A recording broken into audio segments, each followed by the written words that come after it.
Well, hello, everyone. This is the one true villain, Marty Skirl, and I'm talking right now on my own podcast. It's called Chilling with the Villain, and what we do is we sit down and we watch a classic wrestling pay-per-view, and then we review it for you, the I used to watch wrestling types. I call the listeners that, but in actuality, I think the majority, if you're listening to this podcast, you're going to be watching wrestling. Maybe it's more to the audience that's like, wrestling used to be good. Maybe it's that audience, which I'm kind of. You're in that camp, aren't you? Yeah. And joining me as always is my producer, Sam. Today we're taking it to WrestleMania 10.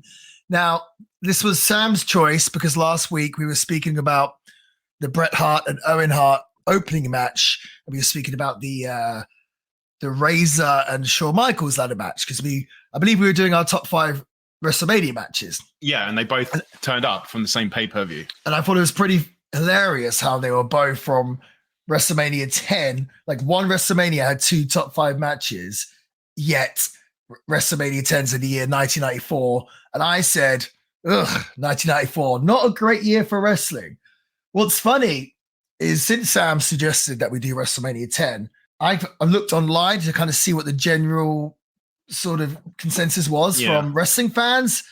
A lot of wrestling fans put over WrestleMania 10 as a great pay-per-view in WrestleMania. Okay, interesting. Wow, okay. So whether we agree or not, you're going to have to continue to listen. But Sam, how are you? I'm absolutely fine, thank you. I'm kind of very interested to hear about this 1994 wrestling landscape because obviously we're going to talk about the buy rates, the attendance and everything, because this is the only thing I pretty much have seen from 1994. So I'm completely shielded from everything that you were saying last week. It's just going to be interesting to find some stuff out. Yeah. Well, I was going to say, you've got a lot to bear in mind. I would say this was the first WrestleMania of the new generation era, sort of post Hogan. In fact, this is the first WrestleMania with no Hogan. And this is also during the time of the steroids trials are going to be, coming up soon, I believe, or is it before this? Or it's this era anyway. If you notice on the show, there's no real big muscly steroid guys at all, really. Well, maybe Lex Luger looks good. He's pretty ripped, right? Yeah, there's Luger. Even Luger might look a little bit smaller here than compared to what he has done previously, though. Yeah. I think I was thinking that. But yeah, very interesting era for the WWE and the new generation. I don't know if that really ever caught on as such.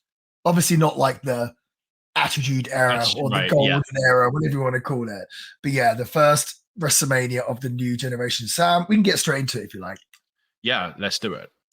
Even way back when, 1994, WWE opens the show with a video package, this time showing the highlights of the first WrestleMania before transitioning into a showcase of the talent that we're about to see tonight, because it's like 10, a decade on, right? WrestleMania 10. Nothing more, nothing less. Fine. Very interesting, like motion graphics and stuff at the time that they just always kind of make me laugh. It's always like the gold coin rotating and the same font. It's very evident when I was watching this show that they obviously hadn't got to where they needed to be yet with video packages at all. Yeah. It's a big difference, huh? You notice it like it is. I said nothing more, nothing less. I'm trying to factor in the age and the time and not be too harsh on it. It was fine, right? Let's just be kind to it because we will get to some production-based quirks later on where we might not be so kind, or maybe we won't. Who knows? Where are we, though? Madison Square Garden, New York City, in 1994, March 20th to be exact. Okay, so listen to this. 18,065 in attendance, which to me was kind of low, right? I mean, it's still loads, still staggering amount, but kind of low, right?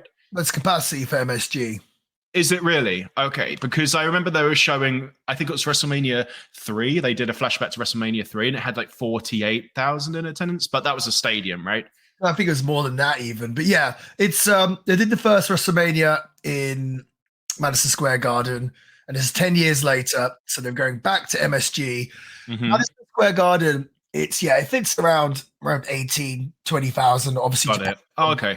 Up and everything else. It is very expensive to run, as you can imagine. Pretty much shows at MSG pretty much can like not make money. I'm quite positive they ran all these house shows and stuff at MSG for years and didn't make any money. Actually, At a loss. They pretty much sold all the tickets. They could still lose money. I can tell you, obviously, we did Ring of Honor, and New Japan did MSG, which I was a part of. But at Ring of Honor, we used to run the Hammerstein Ballroom as well across the street, which is the capacity of that. It's a really cool building. The capacity is maybe 3,000 or something. And that place to run was so expensive, like so expensive. So I can only assume that MSG is just, we're probably talking a good million or whatever to run. So but it's pretty much the only reason why they run it is to kind of have that. They kind of, I guess the philosophy from at least Vince McMahon and his father was kind of the world evolves around New York. And if they have their stranglehold on the world, they need to do MSG, I guess. So yeah, the aesthetics of it, having a MSG cements them as the place, like it's the place to be, and they're the company to be. Yeah, exactly. Yeah. Would you like to guess the buy rate? 994. I'm going to guess it wasn't great. I'm going to guess. Oh, this is really hard to predict. I actually have no idea. I'm going to say 250. So it was actually more than that. It's high. I think it's higher than. This is why I said I have confusion about 1994 and the landscape, because I thought it was going to be low based on what you said, but I think this is kind of high. 420,000. Okay. But it's still a WrestleMania, I guess. Yeah. Okay. So 420,000, because I thought that was quite high. Then I thought the 18,000 was quite low, but you said, well, that's capacity for the venue. So I think I'm starting to make sense of the landscape now. One thing I can't make sense of is Little Richard, who I really like, by the way, sings America the Beautiful. And I forgot, I've seen the pay-per-view before, but I forgot all about this. Despite the fact last week I was saying how much I remember all the little details about this pay-per-view. It was apparently a load of rubbish, because so much of this I completely forgot about besides that ladder match. Anyway, this was a very bizarre rendition, or as Vince calls it, a stirring rendition, which I suppose it was. First proposal also on par for Little Richard. I got a message from you while you were watching this. Well, apparently Little Richard just wasn't confident enough to sing it live whatsoever. Right. And Bruce Pritchard tells a story about how he heard Little Richard kind of practice and he thought it was amazing. Right. And he thought he did it great. But Little Richard was just so not confident enough to do it live. And he said, I'm not going to expose myself in the middle of New York City at a wrestling show. Like, no, I'm going to pre-record it. But what I thought was kind of funny was there was quite a few moments in the song where obviously when he recorded it, he got really jazzed up and into it. But then him lip syncing it, didn't realize. So he's just kind of like, it just didn't match up at all. Kind of looking meek compared to the output. Yeah, it was. Yeah, it just, I don't know. I always find it kind of funny that they start the WrestleManias with something like this, or what's the other one? The Star Spangled Banner. Whatever it is. Yeah, because it's WrestleMania. It's for the whole entire world, but it's still like America, pro-America. But I guess Little Richard at the time was a pretty big star. I don't really know anything about him. I saw Johnny B. Bad before Little Richard, so I thought Little Richard looked like Johnny B. Bad. Okay. So you know why it's always America the Beautiful or Star Spangled Banner, right? Is because obviously Vince looks to the Super Bowl as like a template for this kind of event, right? It just don't they play the national anthem? Yeah, they do. They do. Yeah, WWE never they do really both, does, right?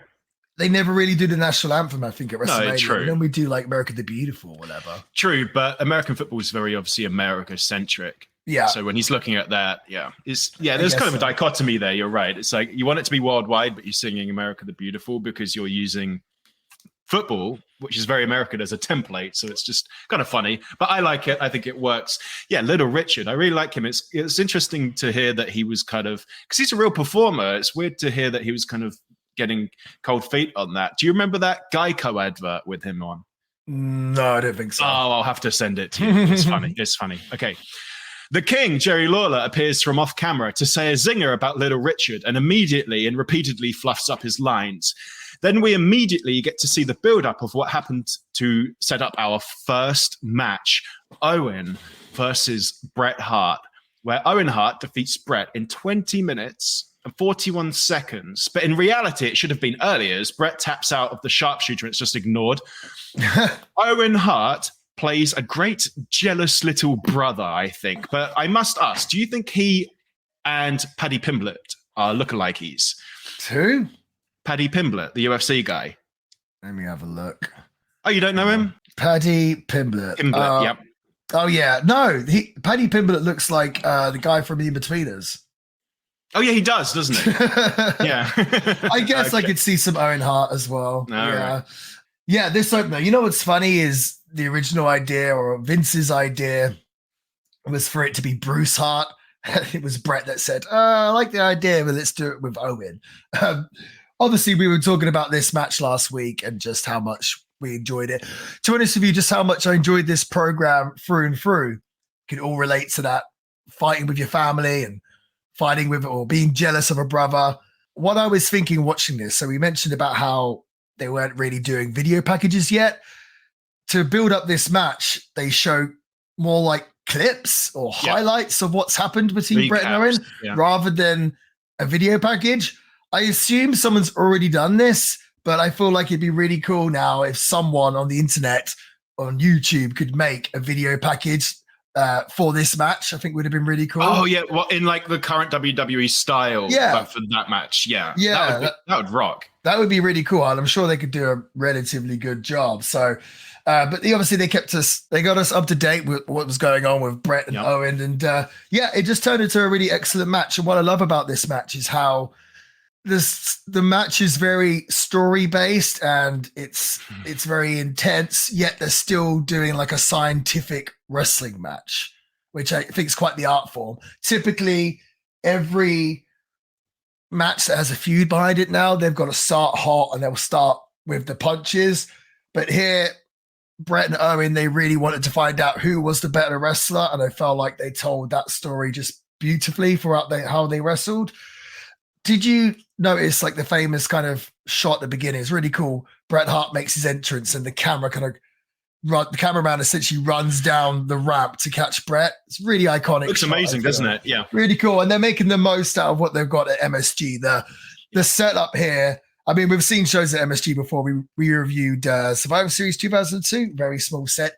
Here, they have this tiny little set and it's kind of like the X, and it opens up and the wrestler walks out. And you know that's just two guys stood either side pulling the parts for someone to walk through it. I really like how the X connects to itself when they close. Yeah. They've done the most they can with the space and the ideas that they have available to them. They do. And look, I don't dislike these small sets, or I don't dislike this setup. Actually, part of me kind of prefers it. So that I've got that in my notes for later, but we might as well say them now. I really like when you see the entrance in the camera as opposed to on the side. I don't know what it's called, but obviously Royal Rumble 2000 as well. You always see the taxi front and center behind the action. The old SmackDown games also used to have that camera angle. I just like it. It adds, maybe they've changed it now so you're not distracted by something, but then I'd say you're more distracted by the crowd than you are something static. I just think it's a very nice kind of silhouette or shape to hold. And obviously, I mean, Royal Rumble 2000 was Madison Square Garden as well, right? Yeah, it was, yeah. Yeah, so it's kind of like exact same thing. I like the intimacy. Yeah. So sure. Are you saying that the hard cam's facing this entrance? If that's what it's called, yes. Wait, okay. Yeah, I really like that. Yeah, no, totally. And these guys, two of the best. It's obviously a shocking finish for the time. The audience really into this, and you could tell they were very, very shocked when Owen Hart won. And I feel like it was the right decision. I guess the concept here was that Bret and Lex Luger had both won the Royal Rumble. Well, actually, maybe we should take it all the way back. So originally, Lex Luger had wrestled Yokozuna at SummerSlam. And I think he was scheduled to win the championship there. But then they were kind of like, oh, is Lex really over? We're not sure. Let's hold off till WrestleMania. So Lex wrestles Yokozuna and he defeats him by disqualification. So he doesn't win the belt, but then he celebrates in the ring like he's won the championship, which made him look kind of like a dork. Then roll on to Royal Rumble. And the idea again, oh, Lex can win the Rumble, then he can beat Yoko at WrestleMania. And I guess, again, they're still just unsure about Lex. He's doing this Lex Express campaign, but they're just not sure if the audience is 100% behind him, which is kind of funny. Most of the times when I watch Lex back here, he seems to get a really great response, I feel. So I honestly think maybe it was more questioning him as a person. And I know he really didn't enjoy doing the Lex Express, and maybe they just thought he had the wrong attitude. So with the Rumble, they decided to go with him and Bret, essentially both winning the Rumble because they both landed their feet at the same time, which they managed to pull off absolutely amazingly. So incredible. With the idea that both of them can get the title shot at Mania. And Bret says that at the Rumble, when they both won and the different referees were raising their hands, that the crowd came to him more, which is why Vince ultimately picked Bret. There's also rumors that Lex, maybe the weekend before or during the week of WrestleMania, had told people or told a media outlet that he was going to win the world title. So that's why they changed it, apparently. He was bragging about winning the world title. I mean, obviously back then as well, when it was still majorly kayfabe. So the idea is that they will both get a world title match, and the one that gets the title match first, the other one will have to have another match as well to make sure that they've both got two matches. Okay. Does that make sense? Yeah. It makes sense as you explain it. Yeah, it's kind of hard for me to explain it like that. But yeah. What would you have done? I don't think you need. Why do you need the extra level of complexity, with the two winners at the Royal Rumble? I know you said they pulled it off very well, but do you really need that? Because do you know what this kind of reminds me of? You know, well, true. All right, well, let's be like that. Yeah. No. But what you were saying, yeah, because I don't want to get too far ahead, but obviously Lex Luger's up first, right? Yeah. In this against Yokozuna. So if he wins, which he didn't, then the end match was supposedly, I guess, going to be different, would have been Lex Luger versus Bret. Yeah. Right. So it wouldn't have been fair because both Yoko and or Lex would have had a match already and Bret wouldn't have. Right, exactly. Yeah. So I'm not really sure. This could have been spread out over time, but then I guess that doesn't work because then the person who gets it first, in this case, it would have been Lex Luger, would have had a short reign before giving it up. So I just think the whole thing is just not as tight as it could have been. But no, I guess this is what we've got.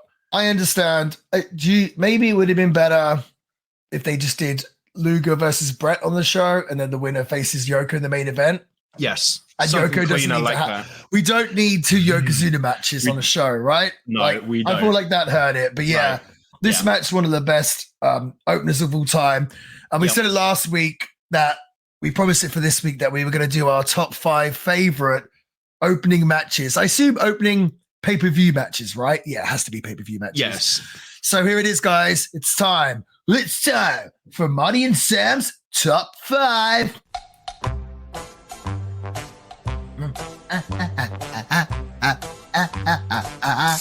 The top 5.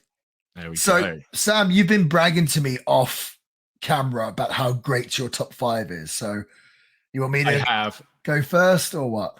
Yeah, you can go first. I'm confident this week. Okay.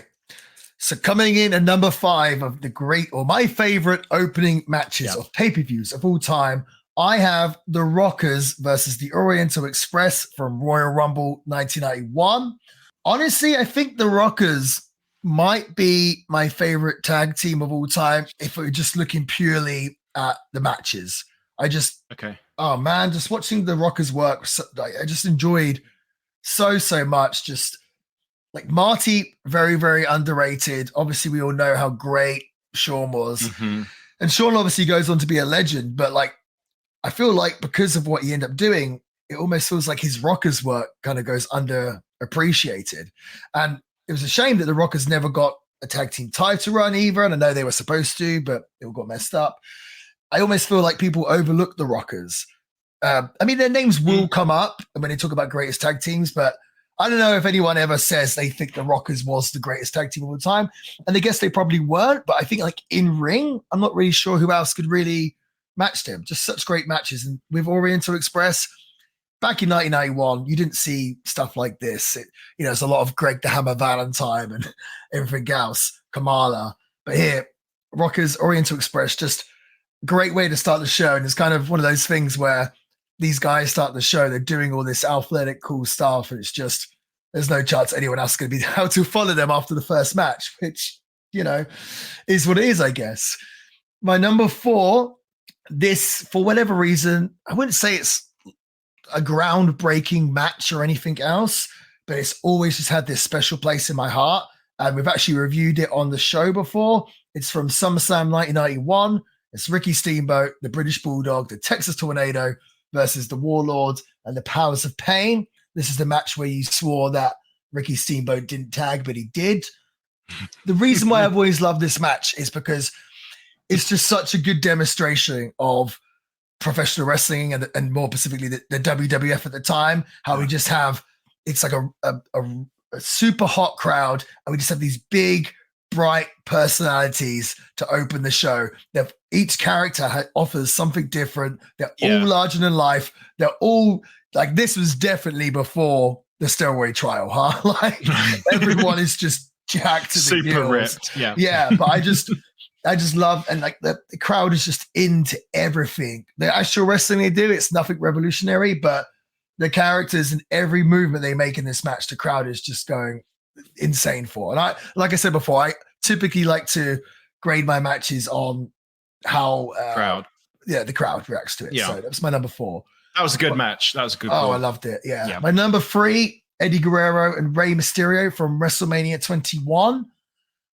Of course, when you got two of these guys, they're two of my Mount Rushmore. This isn't their best match together, which is a bit of a shame because it's WrestleMania. But yeah, just this match. And it's Eddie Guerrero and Rey Mysterio. What more do I need to say? My number 2, this might surprise you, is Owen and Bret from this show. The one no way. Yes, I have a different number 1. So my number 1, this is one of my favorite matches, just full stop, of all time. And it's the opening match of SummerSlam 2002. It's Rey Mysterio and Kurt Angle. And they have, I believe it's like 8 minutes. It might be less, 7 something. Just an absolute banger of a match. This was right when Rey Mysterio started with the WWE. I think it was like 3 weeks into his debut, and he'd wrestled some matches on SmackDown. Has this match with Kurt Angle, pretty cold match. Maybe he hit me with a 619 and a big tag or something. But they have this match, and everything they do in the match is just flawless. The crowd is just going nuts into it. And from start to finish, it's a sprint. They don't slow down at all. They just keep going, moving and doing all these different high spots, and just Kurt Angle, his intensity and everything he brings to the table. And then Rey Mysterio, how innovative, and his underdog and his high flying. Just, this is like the perfect match. Honestly, after watching this match, I always felt like I would be happy for the rest of my career never main eventing and just doing an opener like this every single show when the crowds are going first. Just be amazing. Do 7-8 minutes, not doing too much, not going to get killed. That would be ideal for me. I just think like they really set the pace. So that show, I think SummerSlam 2002, which we're still yet to review, right? We haven't reviewed. No, I was going to say we absolutely have to cover SummerSlam 2002. Dude, if you look at the roster, in that time period, SummerSlam 92 is just full of just legend after legend after, like, WWE. Like, people don't talk about this. People romanticize the Attitude Era and the Golden Era. Dude, the roster in 2002, you had Kurt Angle, Rey Mysterio, Ric Flair, Chris Jericho, Edge, Eddie Guerrero, Booker T, Rob Van Dam, Undertaker, Shawn Michaels, Triple H, Brock Lesnar, The Rock, loads of more. Like that's just some. Like that's a crazy roster, right? And people look at that period in 2002 like the business had gone down. And it's like, I think anyone would kill for a roster like that now. So, and you could argue WWE's getting back to that kind of place now where they've got a lot of big stars, which we've spoken about. But yeah, that's my top 5 opening matches. That was wonderful, Marty, and you did shock me. You did shock me with your I would have put money that it would have been number 1. My number 5 was originally an honorable mention, but because I'll be specific, I felt like the start was quite a drag of it. But the more I thought about it, the more I decided that it made sense to put Austin versus Mark Mero on the King of the Ring 1996 at number 5. It's the worst. I'm looking at it now. It's kind of like the worst match in regards to match quality on my list, which is why it's at number 5. But it's still good. But it's highly important for wrestling, right? Because of course it was the setup for the match later against Jake the Snake Roberts, where Stone Cold is essentially born, right, in that promo. But on top of that, this was also the first time I believe I saw the Stunner. And also Mark Mero, who I, as you know, I really like, I felt did a very athletic performance, if you ask me. And it's also, I think it's famous. Oh, it's famous because Stone Cold has his mouth smashed up during it, right? But yeah, so it's got a lot of memorable moments and 2 athletes that I really, really enjoy. And I guess it's historically significant because it sets something up. So for me, that's enough different factors to get that in number 5 as opposed to it previously being an honorable mention. Dude, I felt like Mark Mero and Austin worked really well together. And it's funny because I feel like originally Mark Mero was probably one of the favorites to win this tournament. Like apparently when Vince first brought Mark Mero in, he loved Johnny B. Bad and had really high hopes for him. I think Mark Mero might have been one of the first guaranteed contracts in the WWF. And I always feel like it's a bit of a shame that it never worked out for him because I was always quite a big fan as well. So I really liked him. I feel like maybe, was this the first match that he lost? It might have been. I think it might, yeah. I'm not sure. Maybe not, but maybe. But yeah, it's definitely a shame. Okay, my number 4, this is funny, is originally my number 4, I thought that the Money in the Bank from WrestleMania 2020, WrestleMania 21 was an opener. I forgot entirely that your number 3, Ray versus Eddie, was on first. Oh, that's so cool. I had to, but do you know what? I had that match in my top 5 last week. If it was an opener, I wouldn't have had any shame in putting it in my top 5 this week. But yeah, completely forgot about the Ray and Eddie match, which is kind of funny. So my actual number 4 is the WrestleMania 32. If you remember this, it's not a Money in the Bank, but you thought I was going to get through this list without having any ladder matches or gimmick matches. It's the Intercontinental, like Kevin Owens, Zack Ryder wins it, Sin Cara, Stardust, ladder match. Sami Zayn, Miz. Sami Zayn's like, I think this is my favorite match of his. And Dolph Ziggler. There's just so much shenanigans just going on. It was really, really good. I really like the ending out of nowhere where Zack just kind of steals it in like the last second. Is this in Dallas? I don't know. I think this might be what you said, WrestleMania 31. 32. 32. Oh dear. I'm pretty sure I was at this WrestleMania. It's the one where Zack Ryder's pops comes out at the end. Yeah, Dallas. I know the moment you're talking about. Yeah. I was at this show. Oh, awesome. Were you really? Wow. That's funny. what do you, okay then? So you saw this live. What do you think about this match? Do you remember it? I was in Dallas for WrestleMania week working wrestling shows. I think this might have even been before I was with Ring of Honor. So I was doing like an Evolve show and WrestleCon, a bunch of other stuff. But also at the same time, my friend was having his bachelor party as WrestleMania. So he wanted me to go to WrestleMania and quite a few of the other lads. So I was like, yeah, sure. So I went there and I ended up having a really, really great time. And I do remember walking in and just walking into this 100,000 seat stadium, just being like, whoa, my breath was taken away. And then that first match, watching guys that I was friends with and had worked with, guys like Kevin Owens and I call him Rami, but Sami Zayn, having their music play and the crowd all come up. I was like, whoa, this is really, really cool, actually. I do remember that specifically thinking, damn, this is sick. So the actual match, I can't remember at all. I do remember randomly that I predicted that Zack Ryder would win, and he did. It was which he did, and it was shocking. Yeah. Yes. So I don't know how I managed that. But yeah, so funny, typical Matt Cardona story. He wins the championship, then loses it the next night on Raw, I think to Miz. But he had his moment, it didn't matter. And if anything, he'd probably rather have a 1-day reign than a month reign, for example, because then at least it's kind of memorable as such. So yeah, all those ladder matches they did at WrestleMania, a lot. Like I'm pretty sure there was been handfuls of WrestleManias where the Money in the Bank has opened the show. So they're all entertaining, all of them.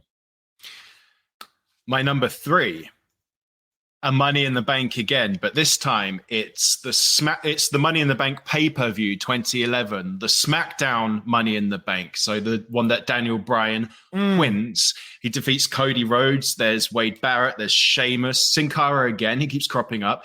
Kane, Heath Slater, and of course, friend of the show, Justin Gabriel. And I feel like that episode, so you should go back and listen to that interview with Justin Gabriel, PJ Black, if you haven't heard that. That's a wonderful episode. This really started us off talking about great openers, I believe. Remember, PJ starts going into this match in detail, giving us a lot of insight.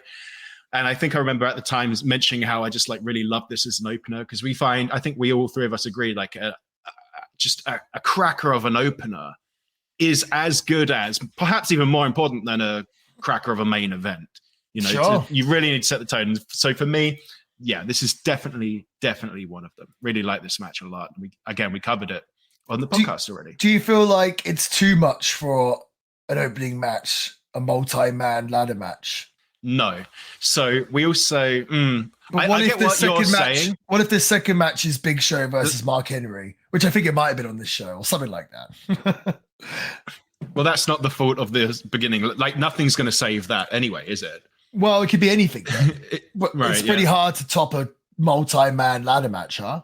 Well, that was Money in the Bank, and we had the Raw one later anyway. So I feel like people's expectations were that there's going to be bookended by 2. I feel like I don't think anyone, But no, I get what you're saying. You want more of a soft open, I mean, it's soft open. It's not, I'm not really saying anything. I just how do I put this? Obviously, whatever that comes next is going to be a dip, but you might like that dip. Do you know what I mean? Yeah, perhaps. You might like to structure cards like that. Yeah, maybe. I'm going to think about that some more. I was thinking about this match some more, and honestly, I can't really critique it. Sorry. I mean, I guess you could say it's kind of slightly too long. It was nearly 30 minutes, but then at the same time, they weren't rushing through everything. Sure. I felt like it didn't actually hurt the pace despite being pretty long. Yeah, it's a really great match. My number 2, I'm really impressed with. Okay, you ready? Mm-hmm. I have Raven versus Chris Jericho at Halloween Havoc 1998.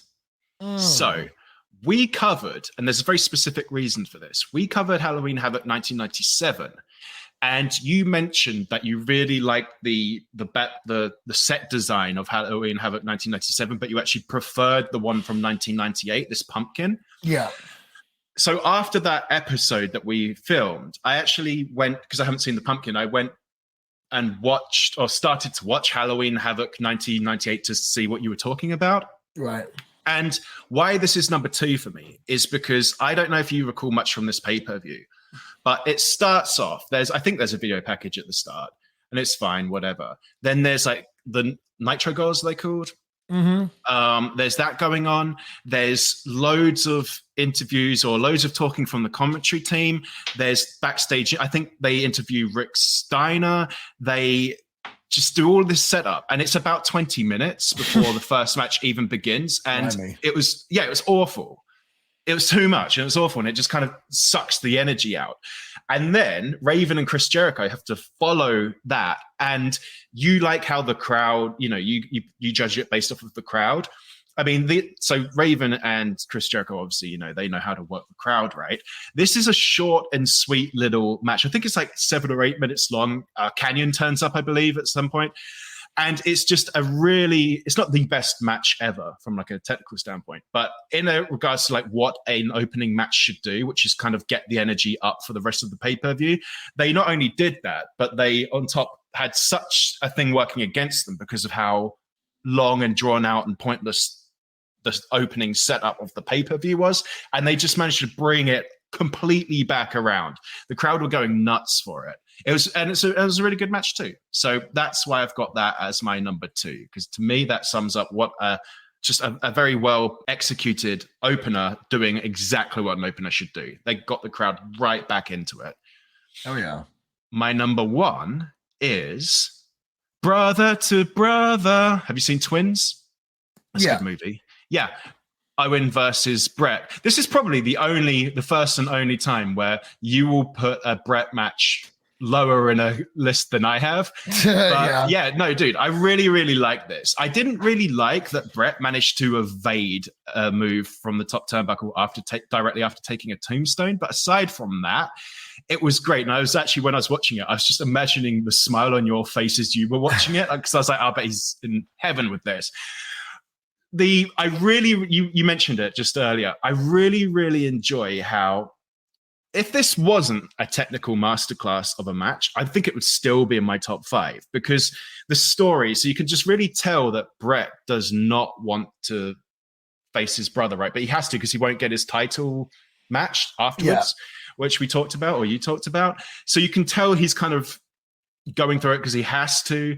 I said Owen makes a great jealous older brother. The moment he gets out of a technical submission from Bret, he starts like showboating, like, yeah, see, I am the best brother, you know, like they would, like a little brother would. So they have this story going on that was really, really well done.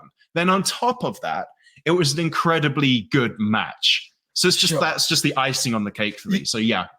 You know what's really funny about this is how, so I'm not sure if you remember, but when Owen Hart originally turned on Bret, he had to do his post-match or post-promo, and he says the famous line like, Bret Hart, I kicked your leg from out underneath your leg. And it's like, oh, Owen. Then here, he gets the biggest win of his career. He finally beats Bret at WrestleMania so he can get out of Bret's shadow. And he's doing this post-match promo backstage, just a big lump of spit on his face. Spit just stuck to his face. Which was there the whole time he was celebrating. And it just always felt like Owen, like, I don't know, just can never get everything to work with him, it seems, in his WWE run at least. And that he's just like, oh, why has he got that spit on his face? He just had this amazing win. So, but Owen's one of my favorites, and I love this match. And I just wish that we got to see more Owen Hart greatness. And I also feel like they should have ran this Bret and Owen feud longer. I know they had the cage match at SummerSlam, and I assume the majority of their matches were on house shows. I'm pretty sure, correct me if I'm wrong, but I'm pretty sure Bret Hart has said some of the best matches me and Owen had were on house shows. It'd be amazing if we could see them. But yeah, that would be my only criticism. I wish we got to see more of it, brother versus brother. I wanted to take a minute to talk about our newest sponsor, MadCatBeardCare.com. Myself, I have a beard. Sam, you have a beard. Beards are very popular now, but you've got to take care of your beard. And here at Chillin' with the Villain, we take this stuff very seriously, okay? Sam, I've noticed that you've had a little beard trim recently. Yes, so we had Mad Cat Beard Care as our sponsor for the first time last week, and I had a beard, yes, but it was kind of all over the place, and I felt a little bit self-conscious about that, so I've trimmed it up. I feel like last time I looked like, you know when white guys join ISIS? That's what I look like, and I just felt a bit self-conscious about that, so I've had a nice trim. It's as clean as yours, as neat as yours, but you can see, if you're watching the video, there's like a visual difference in like the softness of our beards, right, between mine and yours. So what can I do, man? You got to get yourself over to madcatbeardcare.com. I'm looking at the oils and the balms on there. First of all, they're all designed by different pro wrestlers and marketed as different pro wrestlers. So there's a bunch of guys involved with this, like Matt Cardona, Brian Myers, Delirious, Jay Lethal, a whole collection of awesome wrestlers that have their own product on madcatbeardcare.com. Not only that, but a portion of the profits go to cat rescues around the country. So I think that's already exciting. But in terms of your beard, Sam, the beard oils and the balms both are made from organic argan oil, jojoba, and vitamin E, which when combined helps to soften, strengthen, and vitalize and stimulate circulation in the face, nourishing and strengthening the hair follicles to assist growth. Now, this is what you need. If you've got a patchy beard, you need to get yourself to madcatbeardcare.com. The balms also include the same oil and mixture as the oils, but he adds the shea butter, which helps alleviate itch and irritation to your face, while also helping control pesky stray hairs by allowing you to style them into place. He uses local organic beeswax that helps to get more of a hold to your style. So, dude, we've seen people with flaky beards. We've seen people with itchy beards. This is not good. I feel like a lot of people take care of their head or their hair, should I say, and the scalp, but they ignore the face. Like, you got to look after your skin underneath your beard just like you do your scalp. Like, these aren't things that you can neglect. And that's why we've teamed up with madcatbeardcare.com. And right now, just for listening to the show, you can get yourself a whopping 15% off products at madcatbeardcare.com by using the code VILLAIN. That's 15% for the promo code VILLAIN. That's VILLAIN. Pick yourself up the Villain's Curse, my own beard oil, my own beard balm. That's exactly what I use every day on my face to make my famous beard look beautiful. You can do the same thing too. So last time I'm going to say it, get yourself over now to madcatbeardcare.com. Even if you don't have a beard, this is the perfect gift, right? Maybe your partner, they're not been looking after themselves too well and it's a bit all over the place. You can fix it. This makes the perfect gift. So madcatbeardcare.com, promo VILLAIN. Marty, I got a question. Yes. So your Villain's Curse, right? You've curated this yourself, right? We've got vanilla and black chamomile, which sounds awesome. Mm-hmm. But I'm kind of looking at broskies as well. He's got vanilla, bourbon, black pepper, and birch. Now, if I went for that, despite the fact that you would feel betrayed, the promo code doesn't just work for your one, right? It works across the Villain. Across the whole website. Okay, awesome. So I could betray you and still make a saving. Hey, pick up the Indie Gods beard oil and balm, pick up the Villain's Curse, whatever you like. It's all great stuff. And like I said, portion of the profits go to cat rescues. And we're big pet people here on the podcast, so it's just the perfect combination. But yeah, give it a try and let me know what you think on a future episode. Silly little bit next, as the president for the Hair Club for Men, Cy Sperling, I think his name was, introduces his newest client, Howard Finkel, in a toupee. Who in turn introduces Bam Bam and Luna. Bam Bam perhaps not so interested in Hair Club for Men because it will cover his tattoo. Yeah. They defeat Doink the Clown and micro wrestler Dink in just over 6 minutes. Now, you like Bam Bam. I love Bam Bam. You like Doink. The original Doink. You like Luna, so this has to be your favorite match ever, right? This was absolute garbage. It's funny. Luna, she ended up having 2 WrestleManias, didn't she? She did a mixed tag. I'm trying to find it now. She wrestled Sable, right, at WrestleMania 15. Oh no, not 15. Maybe it was 14. So Luna ended up having 2 WrestleMania matches, and I feel like both of them just obviously not for her and wasted her. Yeah, and it's such a shame that Luna never really got a chance to shine, because what a unique character. Yeah, here it is. Mark Mero and Sable defeated the artist formerly known as Goldust and Luna Vachon at WrestleMania 14. So surprisingly, she never really got any matches in the WWE, Luna, but she somehow managed to have 2 WrestleMania matches, and both of them just like But this wasted was just complete garbage. I think what symbolizes this whole match is at the end of the match when I guess Luna and Bam Bam go to double splash Dink. And after beating them, they go to double splash Dink. Dink tries to roll out the way, but Luna still ends up landing on top of him. So it's just really awkward. And that out for this match was just awful. It's a shame. The whole thing is a shame. I get what they're trying to do. It is kind of funny that they're like, oh, the women's wrestlers on the same level as a micro wrestler. We've definitely come far since this match. Vince is there going, what a matchup. And just a complete contrast between this and the opening match. It was a complete contrast. Now, unlike you, I didn't think this was awful. I'm not against a comedy match like in a WrestleMania or anything like that. At least it was short. It didn't outstay its welcome. Imagine if this went on for like 15 minutes. It felt like 15 to me. Okay, but I just think a comedy match needs more than, hey, look at this dichotomy of Luna has a mean streak and there's a micro wrestler. Like that's not enough. Yeah, but they just tried to hinge it on that whole thing, and it just didn't work for me in that regard. But I didn't think it was terrible. It was just.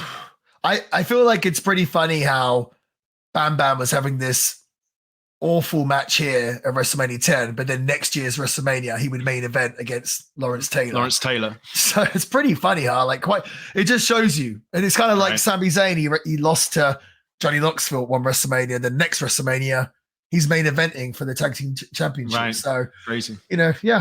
Please help me understand what I just saw next. Did the WWE pretend Bill Clinton was in the audience next to IRS and play it off as real? They did this I'm pretty positive they did this at multiple pay-per-views. I don't think it was just here. I don't understand. I'm guessing Vince had some weird thing with Bill Clinton, wanted to rib him. Vince is a massive Republican. He is. I don't know if he had some beef with Bill Clinton or what. This was odd. For those of you that haven't watched the show, don't know what we're talking about, they have a Bill Clinton lookalike, which they're trying to present as a guest at the show, and they keep going back to him to interview him. One point, he's got IRS sat behind him, and they're saying, oh, it's Bill Clinton in the presidential suite, which is just seats. Right. And I'm guessing Bill Clinton had some kind of thing with avoiding tax or something at the time. I'm assuming that's what I gathered from this. I'm not too sure on American politics for the time. That's what I'm going to guess. Vince taking a shot. Didn't need to be on a wrestling show. Ugh. And it was honestly, it's so funny because it's like this opener was awesome. You're like, yeah. And then it's like that mixed tag. You're just like, oh, geez. Then this, you're like, oh, man, can this get any worse? I remember when you were criticizing 1994 last week, and then I choose this one. First match is a banger. I'm just like, Marty I don't know what he was talking about. Then as soon as that match ended, I'm starting to I kind of seeing his point now. Okay. You said that shouldn't appear in a wrestling pay-per-view. I mean, this was WrestleMania as well. It wasn't just any pay-per-view. No, I don't know. I remember you said to me, who is this for? Because like we said in our text chat, kids don't care. Adults know it's not real. What's the point? Yeah. Again, it's one of those things where Vince feels like he's trying to get one up on someone, I guess. But as long as he finds it funny, that's the main thing. I guess so. The wrestler Macho Man Randy Savage? Yes. He's up next. What's interesting about this match, though, Marty, do you know in which Savage defeats Crush in a weird Falls Count Anywhere in just under 10 minutes? Yeah. What's weird? Do you know what's weird about this?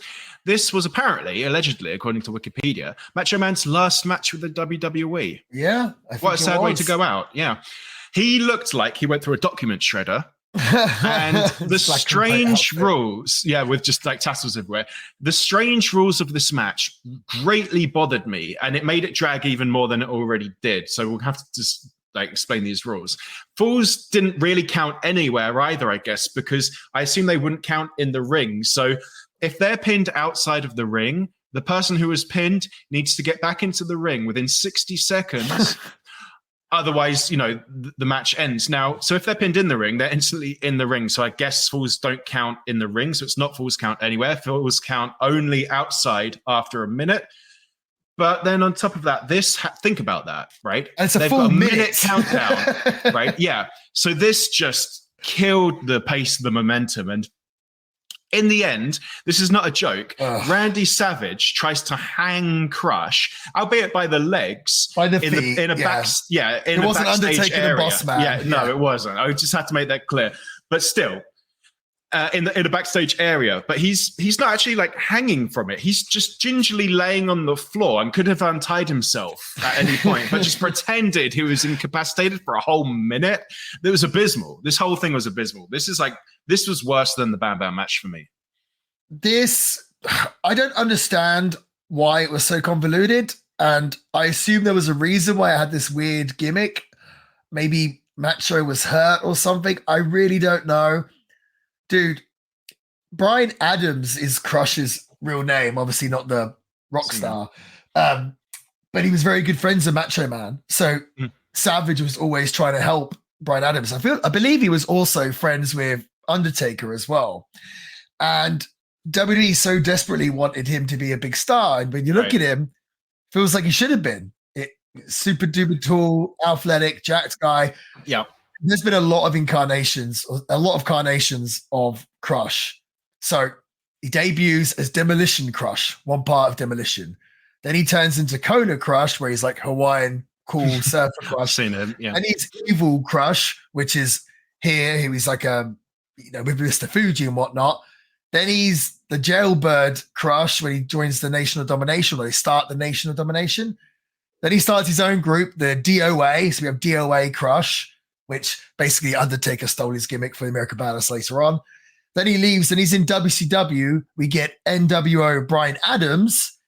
And then after that, he joins Brian Clark in a tag team, Chronic, and he's Bryan Adams again. So all these different versions of Crush, and it felt like it never really worked out. And what I thought was really funny is when Chronic came to the WWF after WCW had finished, they had that really awful match of Undertaker and Kane, and WWE wanted to send Chronic back down to developmental, right? And it's like Crush had been with the WWF like when did he join the like late 80s, early 90s? He'd been like tag team champion, been with Demolition, had this whole entire run and done all this stuff. And after all these years, they're asking him to go to developmental. It must have been pretty. I always think about that. I always think about that with Crush, like, geez, that must have been kind of a real kick in the balls, right?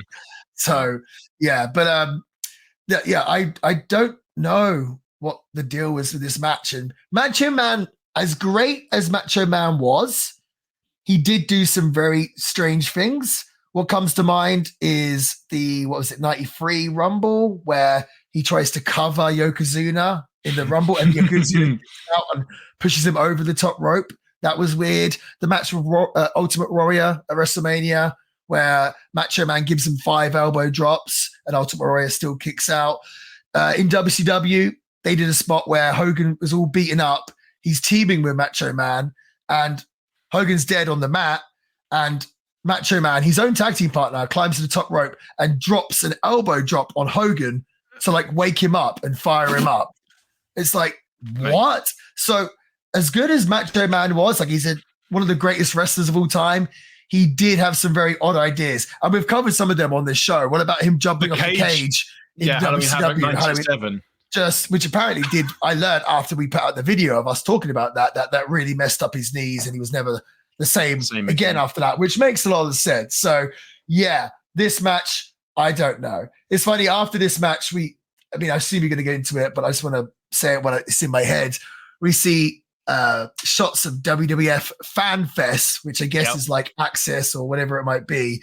Yeah. And dude, didn't it just look so cheap and like Rinky Dink? One of the things at Fan Fest is those cheap ass looking like sumo suits. Like, oh, you can get in a sumo suit and wrestle each other. I'm like, what? Like, this is from what it was then to what the WWE has become is just, it's insane. Yeah, it's crazy. Yeah, so we see President Clinton again. We see that Access precursor that Marty just mentioned. And then we get to a women's title match against Leilani Kai, who I don't know, and Alundra Blayze, which was only 3 minutes, 20 seconds match, which was fine, I suppose, but I just wasn't really caring about this, to be honest. What about you, my good man? Dude, I was like, after these really terrible matches, I thought, oh, blimey. And then when Alundra Blayze came out, I was just like, ugh, because, well, wasn't so much when she came out, because originally I was like, oh, who does she wrestle on this show? I can't remember. And I thought maybe it's Paul Nakano, which would have been great. But no, it was against, what's the name again? Leilani Kai. Leilani Kai, yes. And I was just like, ugh. I honestly, I'd pretty much checked out. I was just kind of not even really focusing. And I was just like, geez, this is not a great WrestleMania. Why does the internet love this WrestleMania? I don't understand. I think it's just the start and the finish. Not the finish, but I think it's just we were guilty of this last week. This is why we watched it. Imagine being like, oh, God, I'm sorry for this show already. And then, like, you've got to watch more of it. And then, we're not even halfway. And then Men on a Mission come out. I was just like, oh, this is just brutal. Yeah, well, let's get on to them. I will say that white strapped women's championship belt was a good look. That's a good cool looking belt. Yeah. Would you agree? Yeah, I like that belt a lot. Yeah, me too. We talk about lovely belt designs. I think that would be quite high up for me, honestly, if we did a top 5. I really like that belt. I'm pretty sure it had a pink strap at one point as well. I might be wrong, but I think it did. Okay. No, I really like that women's belt. That's the belt that she threw in the trash at Nitro. Oh, goodness me. Well, that was a visual treat, that belt, wasn't it? Now we get a visual and audible headache, like you said, courtesy of Men on a Mission. Mom. Right? But before the match starts, in which they defeat the Quebecers in just under 8 minutes in an absolutely terrible match, which I suppose we have to get to, we catch a glimpse of Burt Reynolds, HBK, and my new crush, Rhonda Shear, backstage. This match made me take a massive break afterwards. In fact, I went for a nap. So, I actually probably enjoyed this match a lot more than you, and that's because do you know who the Quebecers are, right? Yeah, Mountie and is it Big Boss Man? It's not the Big Boss Man. What, the Confederate flag wearing Big Boss Man and the Quebecers? Georgia guy, yeah. No, the Quebecers is, like you said, the Mountie, and Pierre, my former teammate, PCO. You know PCO, right? Oh, really? Yes. You know, in Villain Enterprises, Yeah. No, I literally had no idea. That's so funny. Yes, Carl's been wrestling forever. Yeah. Wow. Pierre Carl Ouellette. They always change his name. But he wrestled, back in the WWF with the Quebecers and everything else. So I love watching Carl's older stuff or his time in the Quebecers or anything he did in the WWF or WWE. And what's so funny is there's a bunch of moves in this match that I used to make Carl do when I PCO do when I teamed up with him. When PCO, he runs at the Mountie and he backdrops him out the ring as like a dive onto the opponent. So I used to get PCO to do that with me. Like I would backdrop him out. The one where PCO stands on the top rope, I would grab his hands and like swanton bomb him onto our opponents. You used to do that. I used to do power bomb, turn him over into the Boston Crab, and PCO would jump off the top with a leg drop. Boom. I love teaming up with PCO. It's funny. Awesome. I think the late 2019, Brody King and PCO were supposed to go to the tag league in Japan. And I guess Brody got hurt. And New Japan asked me if I could go and do the tag league with PCO. And it's one of my biggest regrets that I end up saying no, just because it's like a 6-week tour. And was it 2019? Maybe earlier than that, 2018 maybe. I think I had like other dates going on, which I could have maybe canceled to go do this tour. At the time, I was just spending so much time away from home, and I believe I had Winston at this point. I thought, oh man, 6 weeks is a long time. Long time, dude. And I did have other bookings, so the right thing to do was to say no for the tour. But I look back now and actually regret it. I kind of wish I did. Would have been cool to do all those tag matches with PCO. But yeah man. Obviously, you didn't know that was Pierre or PCO on the floor. Johnny Polo with the Quebecers. Do you know who that is? Raven. Okay, there we go. I knew that one. Yeah. So what's PCO doing? He was in TNA a while ago, right? What's he doing? He's in TNA now. Yeah. Is he? Okay, cool. Yeah, awesome, he's in TNA now. Again, I'll have to ask PCO next time I see him, but it must be funny. Like, okay, guys, you got to work WrestleMania. Oh, hell yeah. Who are our opponents? Mabel. And dude, WWE tried. So again, we talked about Crush. WWE tried a whole bunch of times with, I believe his real name is Nelson Frazier, with the Men on a Mission Mabel. Then he was King Mabel as a heel. Then what did he do? Then he was Viscera. Then he was Big Daddy V. Big V, Big Daddy V. Big Daddy. One point he was wearing suspenders. One point he was wearing pajamas. They tried a whole bunch of him. It feels like he should have done more than he did. I think when they tried to push him, he won the King of the Ring in 95.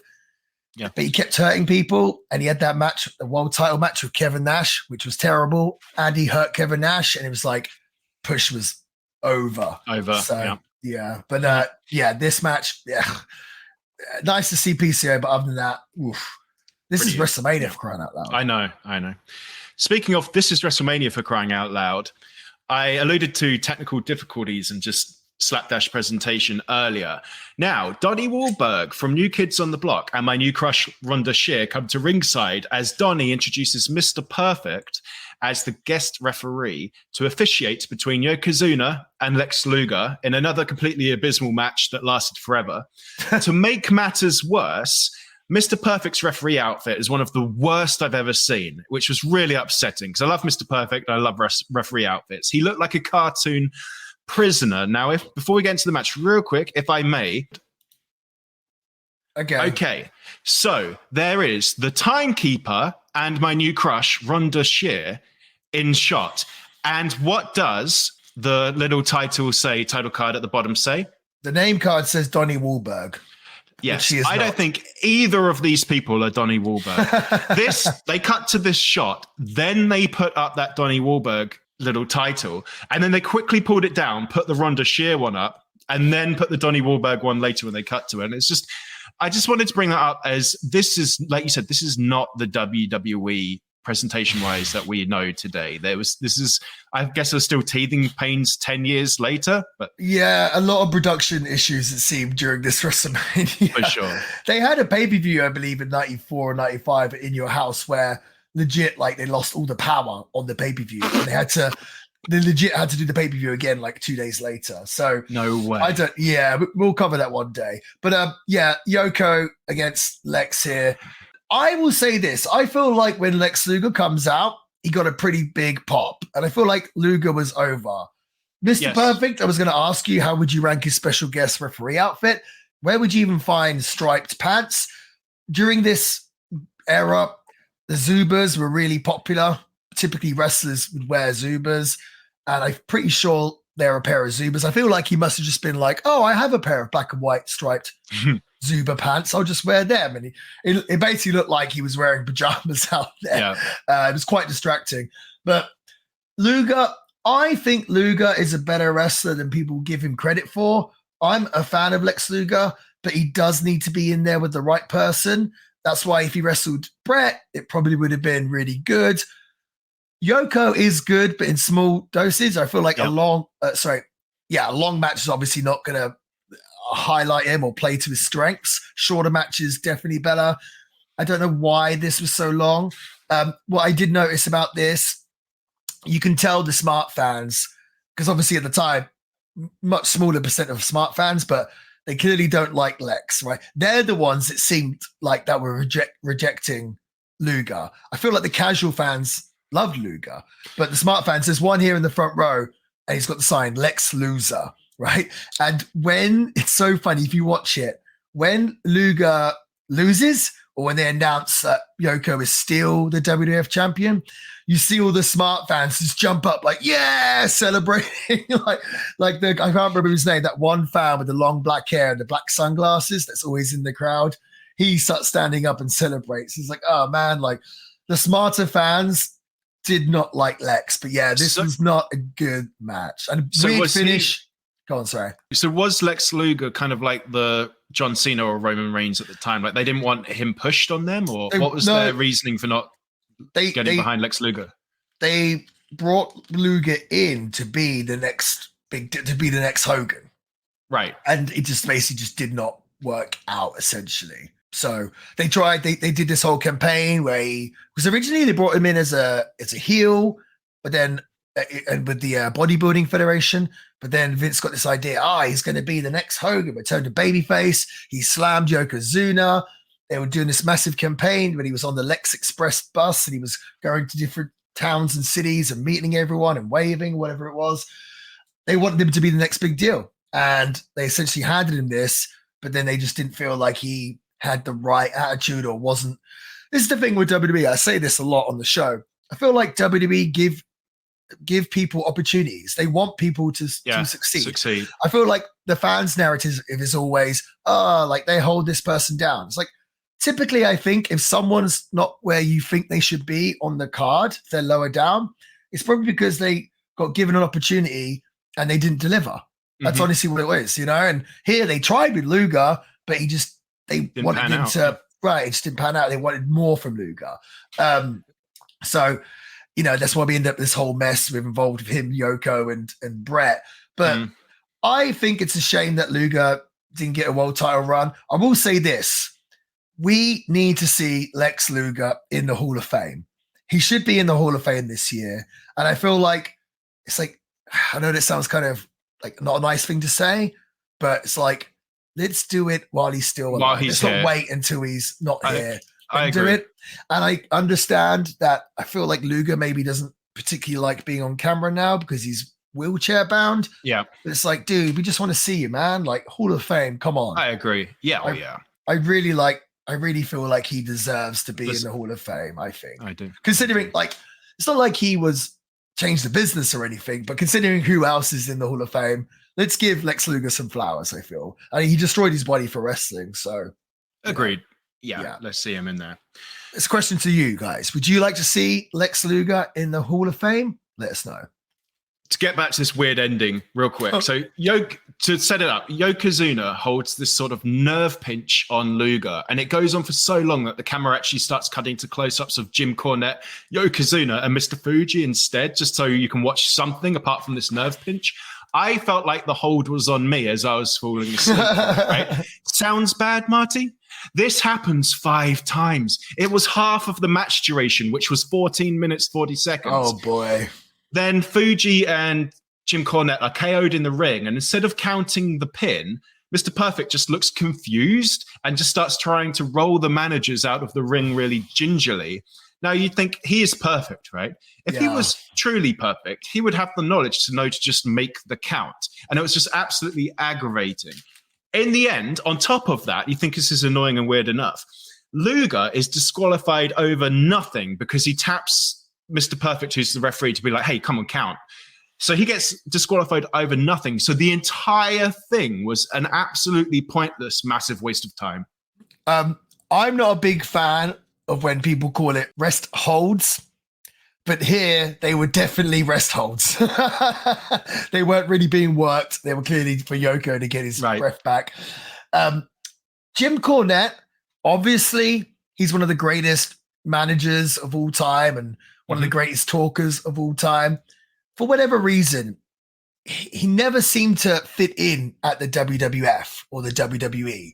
I don't know if the people feel like that as well. Maybe when he had Camp Cornette later on in like 95, 96, he kind of settled in more, but it never really felt like Jim Cornette reached his full potential or was allowed to be full on Jim Cornette in the WWE. So I always think that's interesting. He's another one you think, well, surely they should put him in the WWE Hall of Fame at some point.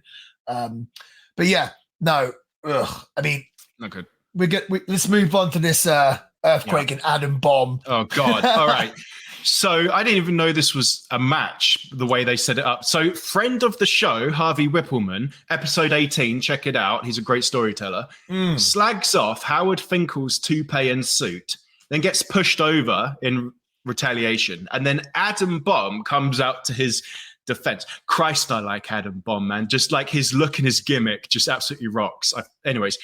Earthquake then comes out and appears from behind and attacks Adam Bomb. And then they just ring the bell like this was supposed to be a sanctioned match. And I just didn't think that before they rang the bell. So I'm assuming it was supposed to be a match. Earthquake beats him up. And by beats him up, I mean does 2 moves and then is declared the winner. It's like 30 seconds all in all. So I guess it was a match after all. I don't know. I don't know what went on here. Also, if you'd asked me beforehand who got beaten in 30 seconds in this match, I would have assumed Adam Bomb, but clearly, because I thought they would push Adam Bomb, but I don't know what happened here. I think because Earthquake came back for a little bit here, maybe they were trying to push him so he could work with Yoko or something. I don't know what happened here. It's very odd. I will say this. I just watched the Earthquake, the John Tenta Dark Side of the Ring, and I enjoyed it a lot because I knew about him being a big sumo star in Japan and stuff, but the show, it talks about his family and his interviews from his wife and his children. I thought it was really, really nice. And I don't know if it's necessary a Dark Side of the Ring, but at the same time, it's kind of like he was so loved by so many and then died so young. And also what was really sad, I thought, is he had that long run, he was in WWF and in WCW, been in Japan, came back to the WWF, to his gold, everything else. Like after all that, he still ended up working in like retail. Like I think he worked in like a Macy's or something. And I just think like, oh man, it just seems like such a shame. Do you know what I mean? That really kind of breaks my heart almost. And I'm not like ragging on anyone that works something like that. No. You do exactly what you got to do. That's awesome. But you could just, that wasn't what he really wanted to do. Do you know what I mean? Right. And I think it's a real shame. It didn't pan out the way he obviously wanted or intended. And it's not like he can just blend into the background. Earthquake of all people. You walk into that store, you're like, you're Earthquake. Yeah, Earthquake. Yeah, hanging up my suits at Macy's. It's very, But I would recommend watching that episode. I was a big John Tenta fan. Yeah, me too. I haven't seen any of those Dark Side of the Rings. Maybe I'll watch them at some point. Jim Cornette yells in a changing room while the camera slowly zooms into Yokozuna's face, and the shot is held there for very uncomfortably close and for an uncomfortably long amount of time. Felt like forever again. But then finally we get to the good stuff. We talked about it last week. It's the inaugural ladder match between Scott Hall's brother, Razor Ramon, and Shawn Michaels.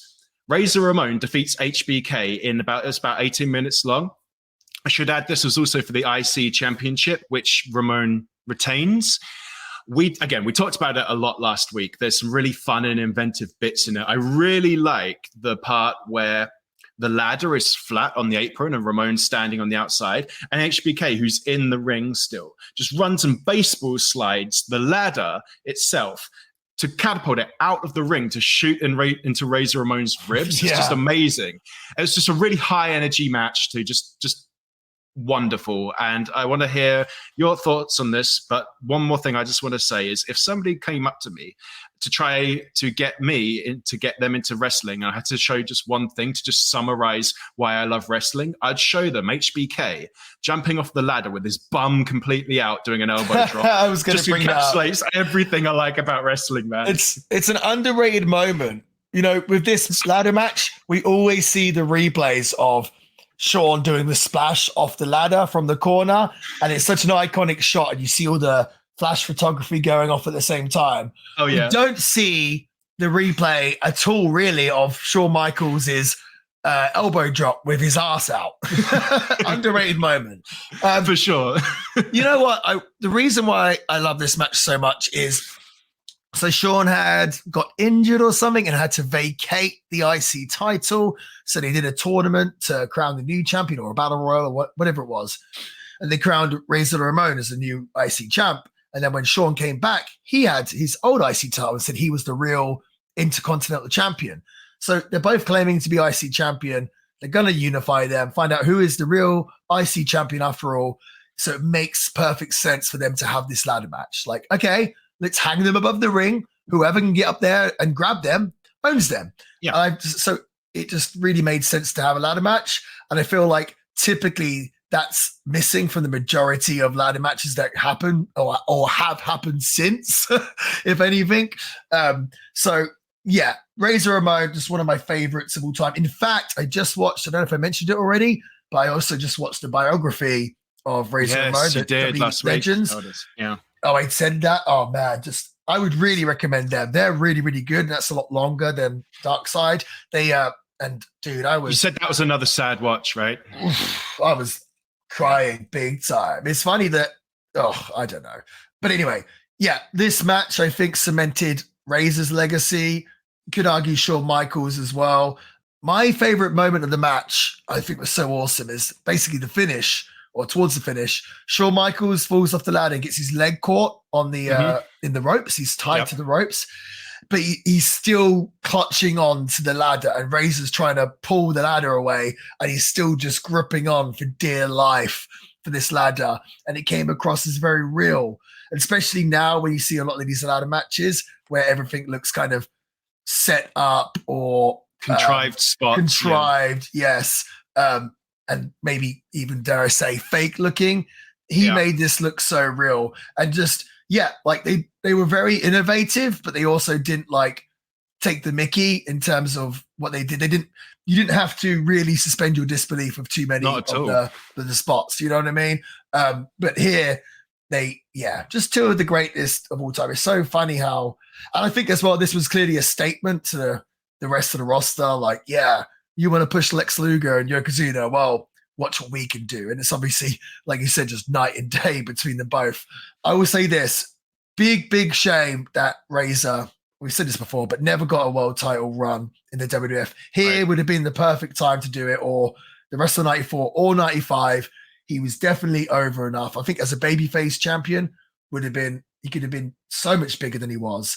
Again, I understand that they felt like they couldn't really rely on him, so I get it, but it's a shame. Also, apparently these guys went crazy over, and when they got to the back, apparently Macho Man, Randy Savage, chewed them out completely and was shouting at them as they got to the back, because the next match is supposed to be this like random 10-man tag, which essentially was supposed to get a bunch of guys on the pay-per-view, including 1-2-3 Kid and Bob Holly, maybe Tatanka, and they have to cut the match because these guys went over, which is pretty insane when you think about it.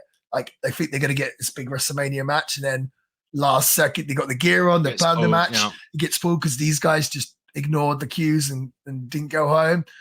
That is kind of a shame. That's probably why the Clique, another reason why the Clique had a lot of heat, I guess. They just kind of did what they wanted.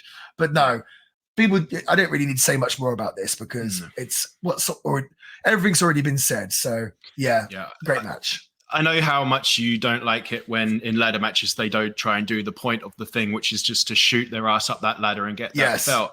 I bet you really appreciated how this match clearly had kind of like beats to it. So at the start, they try and soften each other up, which makes sense. Then they go and get the ladder. Then they try for the belt, fail, soften up again, try again. You know, like you said, you didn't have to suspend your disbelief at all during this. And yet, like you said, the timing of the ending as well was great.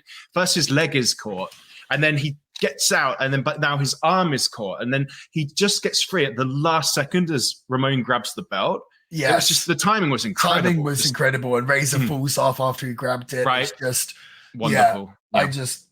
So great match. Bill Clinton is back, this time with $1 Million Man, as IRS is backstage arguing for some reason.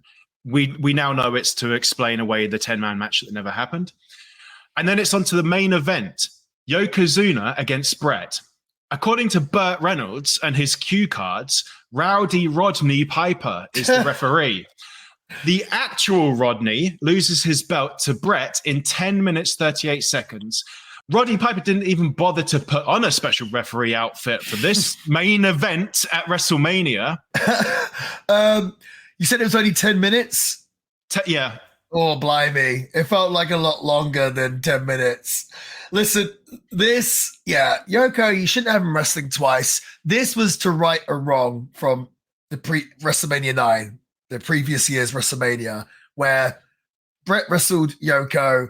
He lost to Yoko, and then he told Hogan to go in there, and Hogan won the title in 30 seconds, whatever it was.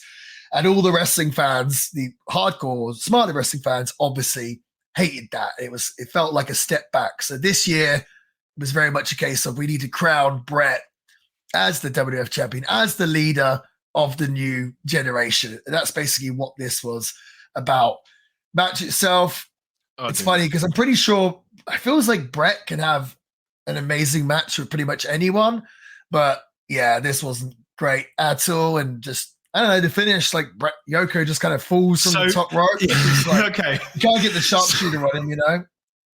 Yeah, so, okay, the end, it was atrocious. Rodney goes up for the banzai drop, and he just falls off, and that's the finish. Like, he just loses his balance, falls off, and Bret pins him. What the heck? I had to watch this back because I thought that maybe somebody like snuck in and shook the rope to make him fall off. No, he just falls off doing a move that's supposed to be one of his trademarks. That's really embarrassing for him. Well, it's a big guy. Like, the bigger they are, the bigger they fall. And it's like, what can you really do to beat Yoko? I'm assuming he could not get the sharpshooter on. And even if he could, I assume that they didn't want Yokozuna tapping. It's not really much you can do with him, huh? Like, maybe you should think about that before you make him champion and put him in the main event of your your biggest show of the year. I mean, it sounds like we're ragging on Yoko, and I was a big fan of Yoko. I just don't think putting him in a position where he needs to have great matches is a great idea, I guess. Kind of setting him up to fail, I think. It's not exposing his strengths, more his weaknesses. I didn't think I was. And then to put him on twice after he was already blown up on the first one. Actually, mate, did Yokozuna and Bret Hart get like a double payday? Because I'd be really annoyed if I had to go out twice and didn't get a double payday. I mean, they would have. I probably would have reflected in their payoff. Yes, I'm sure. What's funny is, as Yoko continued with the WWF, he just kept getting bigger and bigger. It's a real shame with Yoko. I would have loved to have seen him being able to come back in the Attitude Era. And it would have been cool if he got the chance to kind of play real Rodney, if he was more like how the Usos and Roman and stuff are now, rather than pretending to be Japanese. I think that would have been really cool, because that's what he was like in real life. But he just kept getting bigger and bigger. He went to Fat Camp and got even bigger somehow there. And it's funny, actually, because as he was getting bigger, they were like, oh, we can't really have Yoko do singles matches anymore. They end up putting him in a tag team with Owen Hart.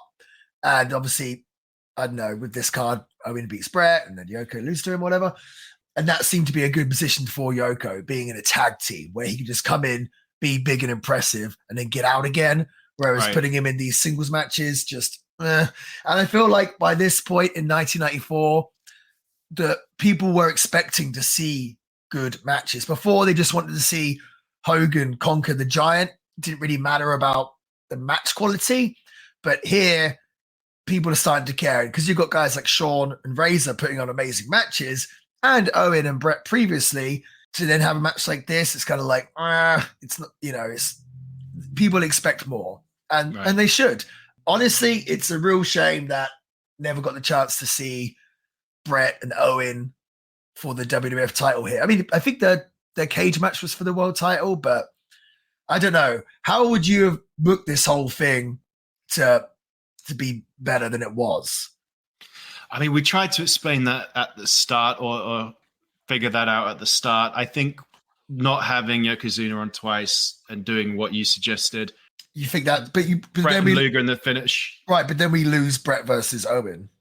Oh, we do, don't we? Yeah, this is difficult. Yeah, I was thinking we could maybe. Oh, it's tricky, because I was thinking maybe it's like a tournament: Bret versus Owen, Lex versus Yoko, then Bret. But then we still got Bret and. Well, it could be Bret and Luger made it, but then Owen doesn't get to beat Bret. It's difficult. It's difficult. It's a tough one. I would. Well, if they were going to put the world title on Owen Hart, 1994, after this would have been the time.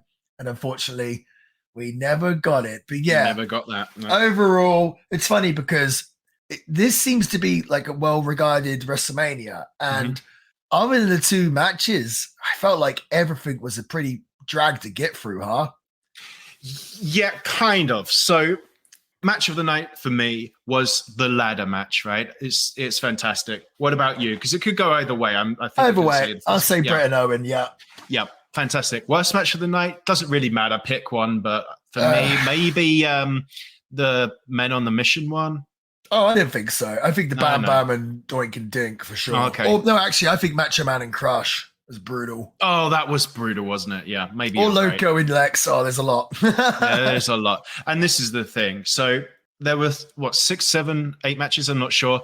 2 were 5-star matches. That's pretty good. Now, but the rest were complete duds. I like the stadium. We talked about that. There's 2 5-star matches. The staging was great. The crowd were pretty hot. It's very not hard to that rank bad. this It's show. just the middle just had a series of crummy matches. And it's really, that's the only thing to me that held it back. The presentation errors didn't really bother me. I just thought I'd bring them up. Yeah. So they're not really a negative. It's, I guess, a product of the time. It's just a tough one. It really is tough. I'm going to say for me, I'm going to go for a 3 out of 5. I was thinking 3 as well. Originally, I was thinking, maybe like a 2.5. But then I'm thinking it did have these 2 amazing matches. And I feel like I'm just thinking about all the bad stuff. Is that you got to remember the really good stuff as well. I tried to put the fact that I had 2 awesome matches, I'll give it a 3 stars. I'm happy with that. Yeah, me too. All right, there we go. So we agree. But what do you think? Because like Marty said, people really, really enjoy this, really put it over. To me, I wouldn't go to that level. But, is there anyone out there who doesn't like it, who just thinks, no, like 2 5-star matches isn't going to save such a crummy pay-per-view? I can't imagine that. But if there is, we want to hear all sides of this story, okay? So hit us up at The Villain Pod on all of our socials. Let us know what you think of the podcast and of WrestleMania 10. Marty, do we have anything that you want to plug coming up soon? I'm sure there is, but go buy a Chillin' with the Villain hoodie. Yes, please. ProWrestlingTees.com/Marty Skell. Check us out on the socials, like Sam said, at The Villain Pod. We've got some good stuff going on the Instagram, the TikTok, the YouTube. Lots of debates. It's funny. There's some very, very funny wrestling opinions that I get on there. And it does amuse me greatly. So, go write some rubbish on our social media. Go, and if you don't want to leave a comment, at least go on and read the existing comments. It's funny. It's pretty crazy place. We need to do an episode shortly where we read some of these comments. But that would be funny. Yeah, that's all from me. Take it away, Sam. Awesome. All right, guys. Thank you so much for listening and have a good week. Till next week.